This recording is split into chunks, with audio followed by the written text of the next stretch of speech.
Hi guys, welcome back to Nana Chats again. Thank you so much for coming back this week to join us. Today we have Gloria on here. Hi. She's a HIV testing and prevention coordinator. So yep, you guessed right. Today we are talking about HIV, guys.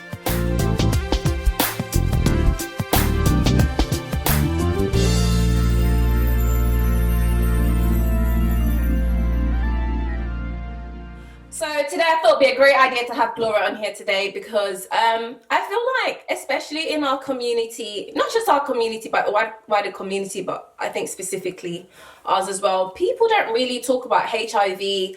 And if they do, it's like, oh, don't come near me.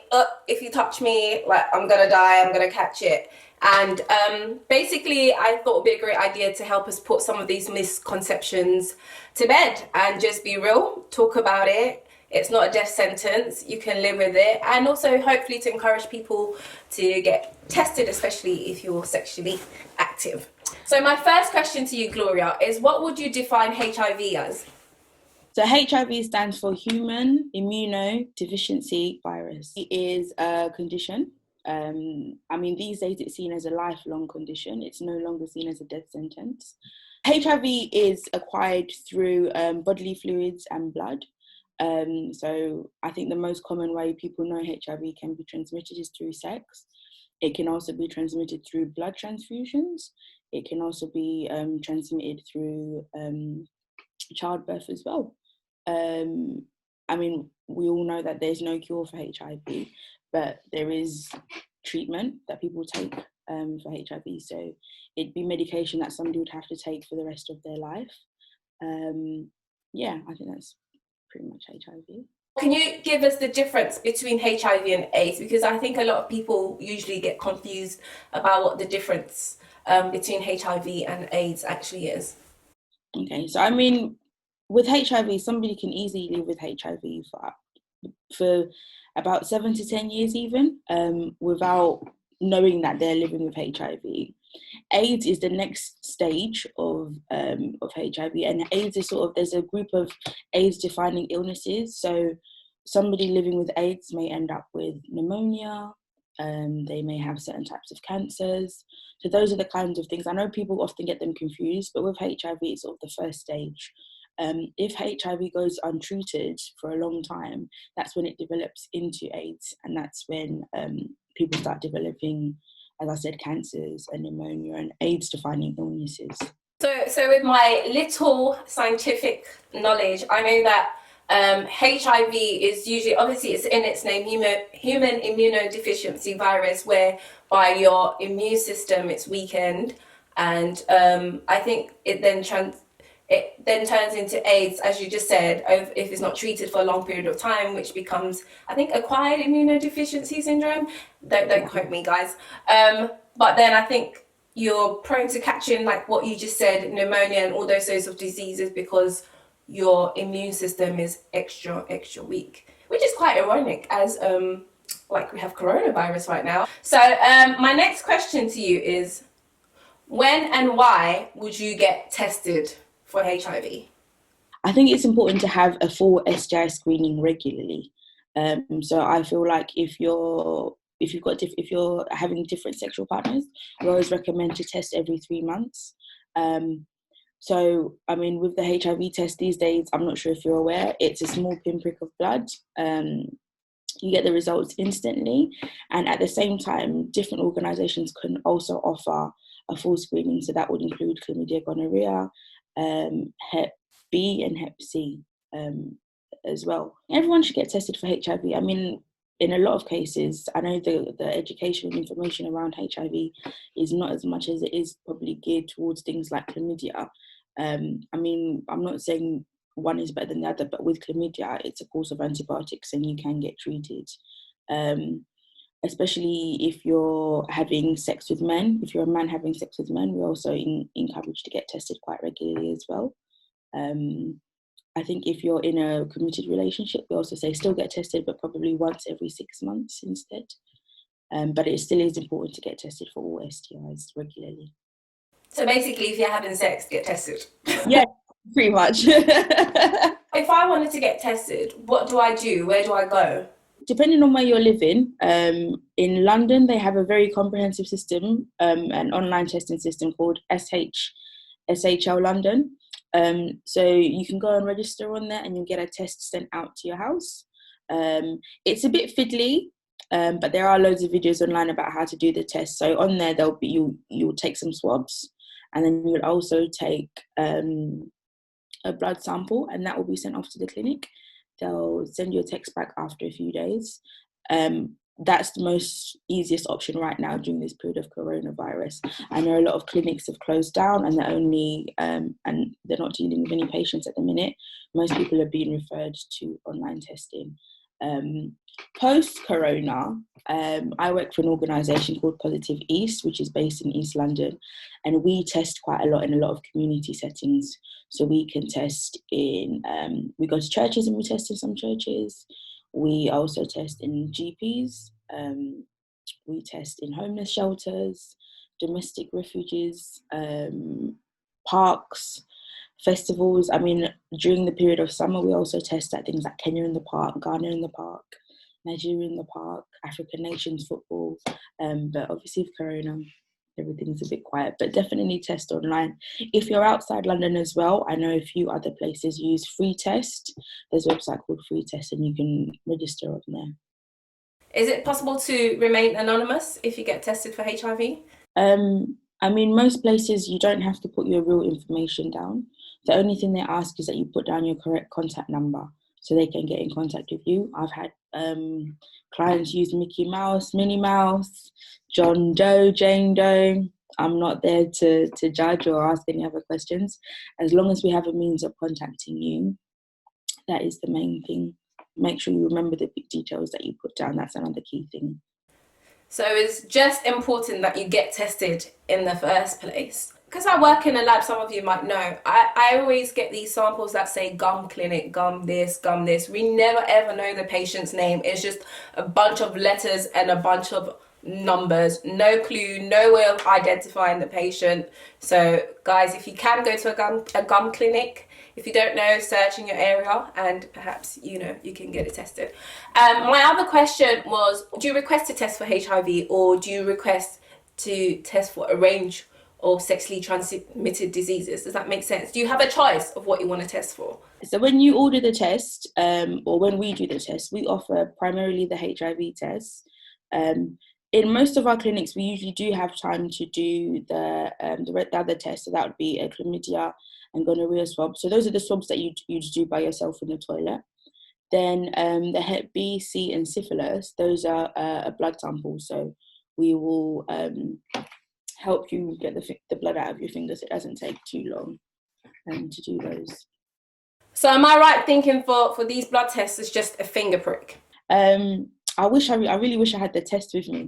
But we use just a small razor, so it's just a sharp finger prick here. And then the HIV instant test, or the test that we use for HIV, use a small bit of blood. The blood sample that we take for the Hep B, C, and syphilis test takes a bit more blood, so we have to sort of drain the blood a bit more, which can be a bit awkward, and some people get a bit lightheaded. But there is no big needles in your veins or anything like that. And with these tests, do you get the results immediately? The HIV test, you get the result. It's an instant test. You get the result instantly. Some of the tests we use, it may take up to about 5, 10, 15 minutes to get those, depending on the test that we're using. But you do get the HIV result there and then. The rest of the tests, we need to send off to a lab. So you'll get the response for those within 7 to 10 working days. So those will come in the form of a text message. So let's say someone tested positive for HIV once you've done the test. What's the next step then? So if the test picks up something, so if the test is reactive, depending on where we are in East London, we'd have to send them for a confirmatory test. So depending if we're in Barking and Dagenham, we'd support them into a local hospital. If we're in Whitechapel, there'd be another hospital that would link them into care with. So the initial step would be to get confirmatory tests. So that would be taken by the vein at the hospital. Then they'd have to wait for those results. Then they'd be linked into care. So they'd be starting medication. Us as an organisation as well would be supporting people, so we can also help them with things like counselling, support groups. So there is, I mean, it's not a case of we just do the test, shove you off and say, you know, there you go. There's a lot of support and there's a lot of help, and we're with you, we're with somebody, you know, all the way through until they decide that they may no longer want our support or need our support. But they will definitely be linked into care straight away. What exactly do you discuss in the counselling? So the counselling sessions may just be either coming to terms with living with HIV. I know it may come as quite a shock to people. They may have a lot of questions. They may be struggling with a lot of feelings in terms of depression, anxiety, even things like speaking to family members. Some people may feel like they'd like to disclose it to their family members or friends or their partner. So we'd go through things like that in our conversations. We'd also link that we could possibly link them up with peer support workers. So that would be another person living with HIV who's been living with HIV longer than them, so they can help them navigate, you know, things like feelings, and just to have somebody that genuinely understands how you feel and what you're going through. We think is very important. As I said as well, we've also got support groups. So those are groups where like-minded people, people at different stages of living with HIV can come together, have a chat.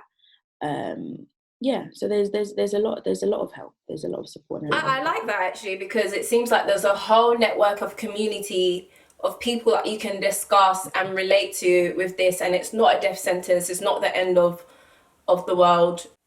Do you work with people that are born with HIV, or is it more reaching out into the community? It's anybody living with HIV. So the difference is, I mean, in a previous role, my job was covering everything. So I used to cover support and prevention. So I'd support somebody living with HIV, and then I would also be doing work prevention and testing and things like that. Whereas this role in London, it's purely prevention and testing. So I don't do so much of the support side. Of late, I've sort of dabbled in a bit more because of working from home and because we're not doing much testing in the community. So I have had engagement with people living with HIV. We do work with everyone. So whether they were born with HIV, whether they acquired HIV, no matter how they acquired HIV, we would work with everybody. I mean, people born with HIV, in terms of statistics, I'm not sure how many of our service users were born with HIV. But most of the people I've worked with have sort of acquired HIV at a later age. And do you think there's a difference between people that are born with HIV or people that acquire HIV later on in life? I don't think so. I mean, the only people that I've encountered that were born with HIV are quite young. And I think at that stage, the only thing they struggled with, I mean, I had one service user who was told when she was about 15 that she was born with HIV. She'd been taking medication, but she wasn't aware of what medication she'd been taking. I think they'd sort of told her, you know, it's just medicine that you need to take. And in this age of Google, I think at some stage she Googled the medication and found out, which was quite traumatic for her. So she had a lot of anger and questions about that. So she had to go through quite intensive counselling to help her come to terms with her diagnosis. But I haven't met people who are sort of in their 30s or who are a bit older who were born with HIV. Okay, so my next question to you is, for example, say if you have two people in a relationship and one person has HIV and the other one doesn't have HIV, how does their relationship work sexually? Is it possible? Yeah, that's a really good question. I mean, in this day and age, with the advances in medication, there is something called U equals U. If someone is adhering to their medication and living a healthy lifestyle and looking after themselves, then they become something called undetectable. So that's when the virus will always be living in their blood, but it's to a stage where it's really undetectable. And at that stage, if the virus is undetectable, then it's untransmittable. So U equals undetectable. U equals U means undetectable equals untransmittable. So that means they can have sex without a condom and not pass HIV onto their partner. They can give birth and not give their child HIV. So yeah, it is an amazing thing nowadays. we call them discordant couples. So that's where one person is living with HIV and the other isn't. In a lot of cases, if the person who is living with HIV is not undetectable yet, it is recommended that the other partner takes a course of medication called PrEP. So PrEP stands for pre-exposure prophylaxis, and that's it's a pill that's taken every day, and that it's sort of like a barrier. So if their body was to come into contact with HIV via sex, they wouldn't acquire HIV through sex. Just to touch on something you said, so if one partner does have it and your other one doesn't, but it's not undetectable yet, they can take like a prophylaxis kind of drug to help prevent them from catching it. Are there any side effects to those prophylaxis at all? I mean, initially, when PrEP was when it first came out with HIV medication in general, there have been side effects. I think as time has gone on and things have changed, I'm hearing less and less about side effects people have had. I do know with PrEP, for example, because of sometimes the impact it can have on your liver, people who are taking PrEP for a long period of time need to have regular checks with their GP or physician, and blood temperatures, and make sure that their liver is functioning well. So my final question to you is, why do you think there's a stigma surrounding HIV, especially in our communities?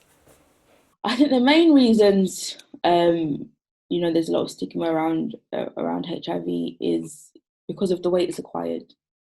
It's it's sexually, and most of the time people get HIV through sex. So I think let me speak in African culture, speaking about sex is a big taboo. It's not something that we, you won't sit around the dinner table and talk about sex, or it's a big taboo. We don't like talking about it. I mean, everyone does it, but it's not something that we like discussing. I think if HIV was like an airborne infection, I don't think it would have the same stigma around it. But I think because of the way it's transmitted sexually, there's a kind of notion that if you're living with HIV, then you must have been sleeping around, you must have been doing something to acquire it. There's been loads of cases, of people in committed marriages acquiring HIV that way.